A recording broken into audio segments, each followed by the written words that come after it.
और ये माना जाता था कि there is struggle for existence and the fittest will survive. तो मनुष्य प्राणी वैसे तो बहुत अशक्त है, सृष्टि में सबसे अशक्त मनुष्य प्राणी है।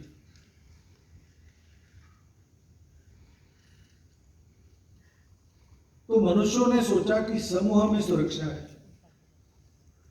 नियंत्रित, राजा भी उसके अधीन, ऐसा चला। बाद में झगड़े भी हुए, राजा और धर्माचार्य के झगड़े हुए, कौन अधिकारी है। उन झगड़ों में एक समझौता भी हुआ। ये मैं पश्चिम की बात कर रहा हूं कि मरने के बाद के जीवन का विचार धर्माचार्य करेंगे और जब तक इस देह में जीवित है उसका विचार राजा करेगा। इसलिए शब्द आ गया दुनिया के इतिहास में जो हमारे यहाँ था नहीं, आजकल है, लेकिन वैसे गैर लागू है। वो शब्द है सेक्युलर। तो राज्य सेक्युलर रहेगा, धर्माचार्य शासन में ऐसे ऐसे चला। लेकिन धर्माचार्यों का भी ऐसा इतिहास रहा पश्चिम में बाद में कि इन सारी बातों को उन्होंने व्यापार की वस्तु जैसा बना दिया। क्या लगता है, क्योंकि फ्रांस जैसे देश में और मध्य युग में बड़े बड़े अमीर लोगों से और सरदारों से पैसे लेकर स्वर्ग में उनकी सीट रिजर्व की जाती थी। ऐसा जब हुआ तो जाएगा मनुष्य, राजा भी ठीक नहीं और धर्म के अधिकारी जो कहलाते हैं वो भी ठीक नहीं। सभी अपना अपना स्वार्थ पूरा कर रहे हैं, वो शोषण बढ़ा है। तो मनुष्य जाति के हाथ में विज्ञान लगा और फिर उन्होंने वैज्ञानिक लोगों ने ये कहा कि कुछ नहीं, हम जानते हैं सारी सृष्टि को जानना चाहते हैं, जानो, प्रयोग करो, अनुभव लो और प्रतीति से जो सिद्ध होता है उसी को मानो। भगवान को भी अगर मानना है तो भगवान को हमारे टेस्ट ट्यूब में आना पड़ेगा।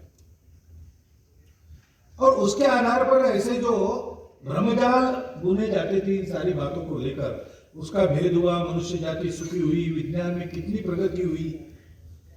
लेकिन प्रगति तो हुई, लेकिन ये भी बात आई सर्वाइवल ऑफ द फिटेस्ट।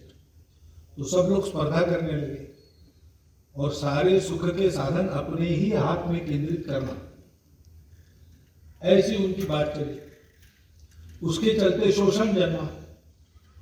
तो व्यक्तिवाद के विरुद्ध दूसरा परिवर्तन आया, समाजवाद खड़ा हो गया। उस समाजवाद ने भी रशिया में, चीन में क्या क्या किया अब जानते हैं हम लोग। इसलिए उसके विरुद्ध भी प्रतिक्रिया हुई। फिर से लगा कि ये व्यक्तिवाद और जड़वाद हावी होगा। दूसरे तरफ से एक नया वामपंथ, न्यू लेफ्ट के नाते फिर से जड़वाद और समाजवाद हावी होगा, ऐसा चल रहा है। इस सारे खटपट में, संघर्षों में 2000 वर्ष से ये प्रयोग हुए, लेकिन मनुष्य को सुख नहीं मिल रहा है, संतोष नहीं मिल रहा है। साधन सुख के बहुत बढ़ गए। विज्ञान जैसा एक अमोघ साधन अपने हाथ में आ गया, उसके कारण बहुत सारी बातें हम जानने लगे। मनुष्य के जानकारी का स्तर, ज्ञान का स्तर बहुत बढ़ा, परंतु आत्महत्याओं का प्रमाण बढ़ा। नई नई बीमारियां आ गई कि भेजी गई, इसकी भी चर्चा चल रही है। और देशों देशों के संघर्ष बढ़े, पर्यावरण का नाश होने लगा। और ऐसी सारी अवस्था में आज अगर हम देखते हैं, विशेषकर ये कोरोना के 1 साल के बाद, अभी 1.5 साल हो गया, सारी दुनिया में एक पुनर्विचार चल रहा है। विकास का प्रतिमान क्या हो?